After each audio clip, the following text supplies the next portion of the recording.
Dear friends, welcome to our channel let's make them easy. আলোচনা করছি masters final ইয়ারের সিলেবাসভুক্ত modern পোয়েট্রির বিখ্যাত একজন রাইটার রবার্ট ফ্রস্টের সাহিত্যকর্ম নিয়ে। আমরা জানি রবার্ট ফ্রস্ট আধুনিক ভাবধারাপুষ্ট একজন মডার্ন পোয়েট, যাকে টি.এস. ইলিয়ট, ডব্লিউ.এস. অডেন এবং ইজরা পাউন্ডের সঙ্গে কম্পেয়ার করা হয়। এছাড়াও সে 19th সেঞ্চুরির একজন ট্র্যাডিশনাল পোয়েট। তার পোয়েট্রিগুলোতে সিম্পলিসিটি দেখা যায়। যখনই আধুনিক কবিতাগুলোতে কমপ্লেক্সিটি এবং ইন্ট্রিকেসি দেখা যায়, ঠিক তখন তার কবিতাগুলো পড়লে বোঝা যায় যে সেখানে সহজ সরল কিছু থিমস রয়েছে। মজার ব্যাপার হলো, যদিও এগুলো সহজ সরল, তথাপি এই কবিতাগুলো ডিসিপটিভ এবং মিসলিডিং, অর্থাৎ একাধিক অর্থ বহন করে। তিনি তার কবিতায় কান্ট্রি সাইড সম্পর্কে না লিখে রুরাল লাইফ এবং আরবান লাইফ সম্পর্কে লিখেছেন এবং রুরাল লাইফ এবং আরবান লাইফের একটা কম্পারেটিভ আলোচনার চেষ্টা করেছেন। The rural and the urban. Frost তার কবিতায় রুরাল লাইফ এবং আরবান লাইফকে পাশাপাশি রেখেছেন। রুরাল লাইফের প্রত্যেক দিনই সে সিম্পল ঘটনাগুলো, প্রবলেমস এবং পিকুলার অ্যাসপেক্টগুলোকে অত্যন্ত নিপুণভাবে তুলে ধরেছেন। তিনি দ্য প্যাস্চার কবিতায় রুরাল ডুয়েলাররা বা গ্রাম্য সে বসবাসকারী বা ফার্মার, তাদের প্রত্যেক দিনের ছোট ছোট কাজ এবং জীবন পদ্ধতিগুলো তুলে ধরেছেন। স্পিকার তার কম্পিনিয়নকে বলছে সে আঁচড়া দিয়ে জমির আগাছা পরিষ্কার করবে এবং খুব দ্রুত চলে আসবে। এর ফাঁকে ঝর্ণার সেই স্বচ্ছ পানিটা দেখবে। এগুলোর মধ্য দিয়ে গ্রাম্য চিত্র ফুটে উঠেছে। দ্বিতীয় স্ট্যান্ডাতে কবি বলছেন বা স্পিকার বলছেন সে গরুর বাছুর নিতে যাচ্ছে এবং এই বাছুরটা এর মায়ের কাছে দাঁড়িয়ে আছে। এই বাছুরটা এতটাই দুর্বল যে যখন এর মা এর গা চাটাচাটি করে তখন সে পড়ে যায়। সুতরাং এখানে স্পিকারের ডিসক্রিপশন মতে আগাছা পরিষ্কারের দৃশ্য, ঝর্ণার স্বচ্ছ পানি এবং গাভীর বাছুর, এগুলো সাধারণত এই রুরাল সিনারিকে বা রুরাল পিকচারগুলোকে ইন্ডিকেট করে। মেন্ডিং ওয়াল কবিতায় নেসেসিটি অফ ফেন্সেস, অর্থাৎ প্রাচীর বা দেয়ালের প্রয়োজনীয়তার কথা উল্লেখ করা হয়েছে। এই কবিতায় আধুনিক ভাবধারাপুষ্ট একজন স্পিকার এবং সেকালে বা প্রাচীন মনোভাবের একজন স্পিকার বা নেইবার, এরা দুইজন একত্রিত বসবাস করত এবং ট্র্যাডিশনাল বা সেকালে সেই নেইবারটা সবসময় সেপারেশন চাইতো, অর্থাৎ সে চায় না তার প্রতিবেশীর সঙ্গে ক্লস অ্যাসোসিয়েশন করতে। এর জন্য সে সবসময় প্রাচীরের প্রয়োজনীয়তা অনুভব করে। কবিতার শুরুতে কবি বলছেন something there is that does not love a wall. এখানে এমন কিছু একটা আছে যেটাই প্রাচীর পছন্দ করে না, অর্থাৎ কবি এটাকে নেচার বলে উল্লেখ করেছেন। তো এই মেন্ডিং ওয়াল কবিতা, the death of a hired man, Birches, এগুলো এই সিলেক্টেড পমে বারবার আলোচিত হবে। তো এই কবিতাগুলো আমাদের প্লেলিস্টে রয়েছে, আপনারা চাইলে ভিজিট করতে পারেন। Anti romantic attitude two nature. নেচারের প্রতি ফ্রস্টের অ্যান্টি রোম্যান্টিক অ্যাটিটিউড রয়েছে। তিনি নেচারকে বলেছেন মেয়ারলি ম্যাটার ইন মোশন। তিনি বলেছেন nature beautiful but soulless and mechanical, অর্থাৎ নেচার বিউটিফুল, এর মধ্যে সৌন্দর্য রয়েছে কিন্তু এটা নিষ্প্রাণ, এর মধ্যে কোনো প্রাণ নেই, মেকানিক্যাল। যেখানে রোম্যান্টিক পোয়েটরা নেচারকে অনেক বেশি করে বলে, অনেকভাবে তারা অনুপ্রাণিত হয়, তাদের সৌন্দর্য পাওয়ার তুলে ধরেন বা তাদের মধ্যে যে একটা প্রভাবিত করার ক্ষমতা রয়েছে, হিলিং পাওয়ার রয়েছে, ঠিক ফ্রস্ট অন্যভাবে নিচ্ছেন, এটাকে সোললেস বলেছেন এবং মেকানিক্যাল বলেছেন। অর্ডেনের মতো তিনিও বলেছেন nature uses as a background for a human action and behaviour. Mending wall কবিতায় স্পিকার বলছেন something there is that does not love a wall, অর্থাৎ এমন কিছু একটা আছে যেটা দেয়াল পছন্দ করে না, যে এখানে ওয়াল থাক বা ওয়ালের উপস্থিতি থাক এটা পছন্দ করে না। কবি বলেছেন এই ফোর্সটা হচ্ছে নেচার। সুতরাং নেচার এখানে হার্মফুল বা নেচারের কিছু ফোর্স রয়েছে যেটা ব্যারিয়ার পছন্দ করে না। সুতরাং নেচার ক্ষতিকর বা হার্মফুল, এটার ফোর্সফুল পাওয়ার রয়েছে। The death of the hired man. এই কবিতায় স্বামী এবং স্ত্রীর কনভারসেশনের মধ্য দিয়ে আমরা বুঝতে পারি যে এখানে একজন কাজের লোক রয়েছে, সাইলাস। সে খুবই অসুস্থ এবং আবার এই বাড়িতে এসেছে কাজের জন্য। মেরি দেখলেন কালো মেঘ চাঁদকে খুব দ্রুত ঢেকে দিচ্ছে এবং চাঁদের উপর হিটিং করছে বা আঘাত করছে। এটাকে সে অশুভ লক্ষণ হিসেবে ভেবে নিয়েছে। সে বুঝতে পেরেছে যে কাজের লোক সাইলাস আর বেশিক্ষণ বাঁচবে না। ঠিক অল্প সময়ের মধ্যেই তার স্বামী ওয়ারেন এসে নিউজ দেয় যে সাইলাস মারা গেছে। সুতরাং নেচার এখানে আনফ্রেন্ডলি বা এটাকে অন্যভাবে বৈরীভাবে এটাকে তুলে ধরেছেন বা অশুভ লক্ষণের একটা প্রতীক হিসাবে এখানে কল্পনা করেছেন। বার্ড সুইং কবিতায় কবি রবার্ট ফ্রস্ট ফ্যাক্টকে ফ্যান্সি, রিয়েলিটিকে ইমাজিনেশনের সাথে মিশ্রণ করেছেন। এখানে কবি আরও বলেছেন যে earth is the right place for লাভ, অর্থাৎ ভালোবাসার জন্য উপযুক্ত জায়গা এই পৃথিবী। এখানে কবি বোঝাচ্ছেন যে বার্সিসে যখন তিনি সুইং করছিলেন বা দোল খাচ্ছিলেন তখন এটা একটা ঘটনা ছিল, ফ্যাক্ট ছিল, কিন্তু এর মধ্য দিয়ে সে ফ্যান্সি বা কল্পনা রাজ্যে চলে গেছেন, কল্পলোকে চলে গেছেন। সে সুখ পাচ্ছেন, বাস্তব জীবনের কষ্টগুলো ভুলে থাকছেন এবং অল্প সময়ের মধ্যেই তিনি আবার রিয়েলিটিতে ফিরে আসছেন। অর্থাৎ তিনি যে স্কেপটা করেছিলেন এটা মোমেন্টারি, এটা পার্মানেন্ট কোনো স্কেপ নয়। অর্থাৎ এই কথাগুলোর মধ্য দিয়ে তিনি ফ্যাক্টকে ফ্যান্সি এবং রিয়েলিটিকে ইমাজিনেশনের সঙ্গে মিশ্রণ করেছেন বা ব্লেন্ড করেছেন। তো এই বার্ড সুইং কবিতাও আমাদের এখানে রয়েছে, বার্সিস কবিতা, আপনারা চাইলে দেখতে পারেন, এখানে বিস্তর আলোচনা রয়েছে। Problems of modern life. Frost আধুনিক জীবনের সেই সিনারিগুলো তুলে ধরেননি, যেমন চিমনি, ফ্যাক্টরিজ, রেলওয়ে, অটোমোবাইল, এসব নিয়ে তিনি লেখেননি। তিনি তুলে ধরেছেন মডার্ন মানুষের বা মডার্ন লাইফের সেই কমন প্রবলেমসগুলো। An old man's winter night এই কবিতায় তিনি তুলে ধরেছেন আইসোলেশন, ফ্রাস্ট্রেশন, লনলিনেস, যেগুলো মডার্ন লাইফের খুবই কমন একটা ফিচার ছিল এবং অধিকাংশ মানুষই এই প্রবলেমে সাফার করছিল। হোম বিউটিয়াল কবিতায় স্বামী এবং স্ত্রীর মধ্যকার একটা কন্ট্রাডিকশান বা ল্যাক আন্ডারস্ট্যান্ডিং ফুটে উঠেছে।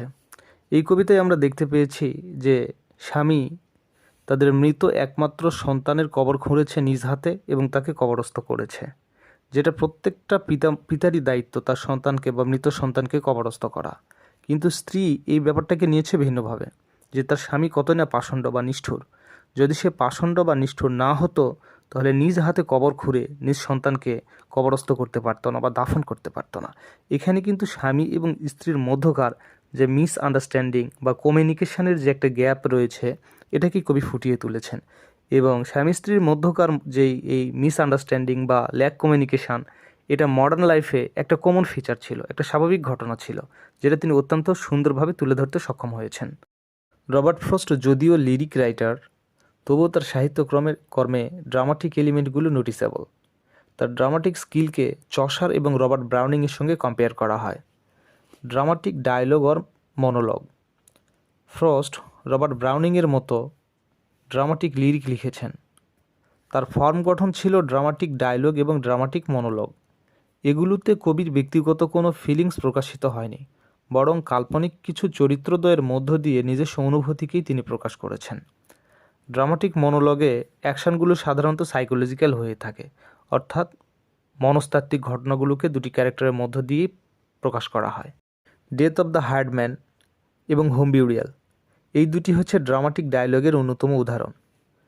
ডেথ অব দ্য হার্ডম্যানে কবি নিজের অনুভূতির কথা প্রকাশ করেননি, বরং দুটি ইমাজিনারি ক্যারেক্টারের মধ্য দিয়ে এই ঘটনাগুলোকে প্রকাশ করেছেন।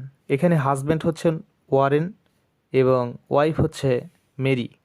এই দুইজনের কনভারসেশনের মধ্য দিয়ে আমরা বুঝতে পারি যে এখানে আরেকজন ক্যারেক্টার ছিল, তার নাম হচ্ছে সাইলাস, যে তাদের বাসায় কাজ করত।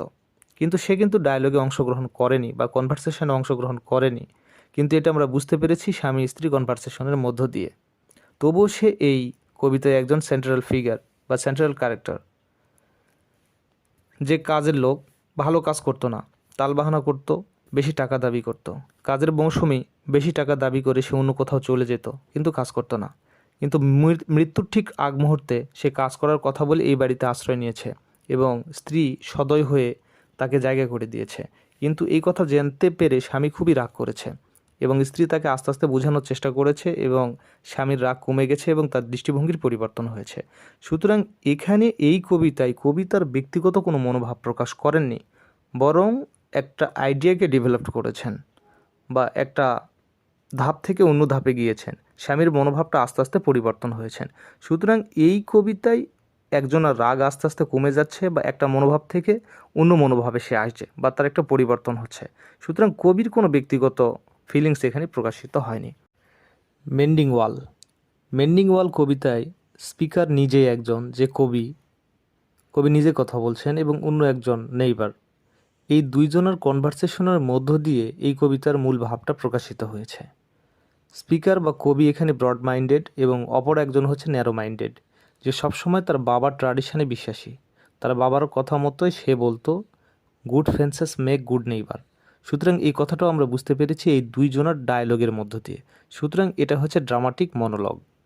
আবার হোম বিউরিয়াল কবিতায় স্বামী এবং স্ত্রীর কনভারসেশনের মধ্য দিয়ে আমরা বুঝতে পারি যে তাদের একমাত্র সন্তান মারা গেছে এবং তাদের মধ্যে যে একটা ল্যাক আন্ডারস্ট্যান্ডিং রয়েছে, মিস আন্ডারস্ট্যান্ডিং রয়েছে, ল্যাক কমিউনিকেশন রয়েছে, এটা আমরা বুঝতে পেরেছি। সুতরাং এটাও কিন্তু ড্রামাটিক ডায়লগ। সুতরাং রবার্ট ফ্রস্টের এই লিটারেরি ওয়ার্ক বা এই ফর্মগুলো ড্রামাটিক ডায়লগ অথবা dramatic monologue. Present new England, কবি এখানে নিউ ইংল্যান্ডকেই তুলে ধরেছেন। নিউ ইংল্যান্ড বলতে আমেরিকারই একটা রিজিয়ন, কিন্তু সমগ্র নিউ ইংল্যান্ডের চিত্র তিনি তুলে ধরেননি, বরং বস্টনের চিত্রটাই তুলে ধরেছেন। এখানে ইন্ডাস্ট্রিয়াল সাইট বা ফিশিং ভিলেজকে তিনি অ্যাভয়েড করেছেন বা বাদ দিয়েছেন। যেমন ডেথ অফ দ্য হ্যাডম্যান এই কবিতায় ফসল কর্তন বা ফসল কাটা, এর খড় গাদা করা, এগুলো কিন্তু নিউ বস্টনের একটা প্রত্যেক দিনের চিত্র ছিল। আউট কবিতায় একটি বালকের হাত কেটে পড়ে যায় এবং এটার উপর গুরুত্ব দেওয়া হয়েছে। কিছু সময় পরে তার মৃত্যু হয়। মৃত্যুর সাথে সাথেই লোকজন সেখান থেকে চলে যায়। যারা বালকের চিৎকার শুনে এসেছিল, তারাই মৃত্যুর সাথে সাথে সেখান থেকে চলে যায়। অর্থাৎ কাজ ফেলে কারণ মৃত্যুর জন্য ল্যামেন্টেশন করার সময় তাদের হাতে নেই। এটাই ছিল নিউ বস্টন বা নিউ ইংল্যান্ডের একটা সামাজিক অবস্থা বা বাস্তব চিত্র। সুতরাং ডেথ অফ দ্য হার্ডম্যান এবং আউট এই কবিতার মধ্য দিয়ে বস্টনের চিত্রগুলোই তিনি ফুটিয়ে তুলেছেন। Wide Gulf between man and nature, মানুষ এবং প্রকৃতির মধ্যে একটা বিস্তর ব্যবধান রয়েছে। ফ্রস্টের মতে nature beautiful, mysterious, but threatening and hostile. এটা ধ্বংসাত্মক, হতাশার কারণ এবং মানব জীবনকে কঠিন করে তোলে। ফ্রস্টের মতে মানুষ ও নেচারের মধ্যে ব্যাপক পার্থক্য রয়েছে। মানুষ ও নেচার ভিন্ন ভিন্ন নীতিতে পৃথক। মানুষ প্রকৃতিকে সংগ্রামের মাধ্যমে বা শাসন করার মাধ্যমে এই পৃথিবীকে বসবাসের উপযোগী করে তুলেছে। নেচার এখানে ইমপারফেক্ট, ক্যাওয়াটিক। সুতরাং নেচার সম্পর্কে ফ্রস্টের ধারণা ছিল অত্যন্ত বাস্তবধর্মী। সিম্বল, পার্সন ও প্লেসকে সিম্বলিক্যালি তিনি উপস্থাপন করেছেন।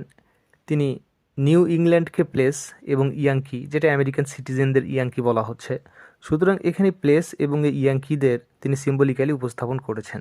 এছাড়া মেন্ডিং ওয়াল কবিতায় আমরা দেখতে পাই যে দুইজন ফার্মার দুই ধরনের, একজন হচ্ছে ব্রড মাইন্ডেড, অপরজন হচ্ছে ন্যারো মাইন্ডেড। একজন হচ্ছে আধুনিক ভাবধারা পুষ্ট এবং অন্যজন হচ্ছে ট্র্যাডিশনাল বা সেকেলে। সুতরাং এই দুইজন ব্যক্তির দ্বারা দুইটা মানুষকে বা দুইটা যুগকে তিনি সিম্বলিক্যালি উপস্থাপন করেছেন। এছাড়া ফায়ার অ্যান্ড আইস, এই কবিতায় ফায়ারকে ডিস্ট্রাকটিভ বা পাশন বা স্ট্রং ডিসিয়ার হিসেবে কল্পনা করা হয়েছে। অন্যদিকে আইসকে হেট্রেড বা ঘৃণার একটা প্রতীক হিসেবে কল্পনা করেছেন। সুতরাং ফায়ার হচ্ছে এখানে ধ্বংসের প্রতীক, আর আইস এটা হচ্ছে ঘৃণার প্রতীক, যেটা কোনো কিছু ধ্বংস করতে সমান পারদর্শী। অর্থাৎ ফায়ার দ্বারাও ধ্বংস করা সম্ভব, ঘৃণা দ্বারাও ধ্বংস করা সম্ভব। এটা যদি আমাদের এই ফায়ার অ্যান্ড আইস কবিতাটি পড়া হয় তাহলে বিস্তারিত বুঝতে পারবেন। তো এই ফ্রস্টের এই সিম্বলগুলো অত্যন্ত জটিল, তিনি জটিল ধরনের সিম্বলগুলো ইউজ করতেন। তো এটাই ছিল রবার্ট ফ্রস্ট নিয়ে বিস্তারিত আলোচনা। আশা করি বুঝতে পেরেছেন। ধন্যবাদ সবাইকে সাথে থাকার জন্য।